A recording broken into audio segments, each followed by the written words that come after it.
வெந்தயக் கீரையில் வைட்டமின்களும் தாது உப்புகளும் அதிக அளவில் இருக்கின்றன. வெந்தயக் கீரையை பல முறைகளில் சமைத்து உண்ணலாம். இதை துவரம்பருப்புடன் வேக வைத்து கூட்டாகச் செய்து சாப்பிடலாம். இந்த கீரையுடன் புளி சேர்த்து வேக வைத்தும் கூட்டு தயாரிக்கலாம். வெந்தயக் கீரை சீரண சக்தியைச் செம்மைப்படுத்துகிறது. சொறி சிரங்கை நீக்குகிறது. பார்வைக் கோளாறுகளைச் சரி செய்கின்றது.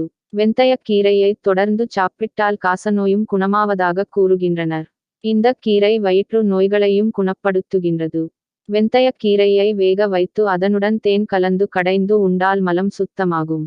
உடல் சுத்தமாகும். குடல் புண்களும் குணமாகின்றன.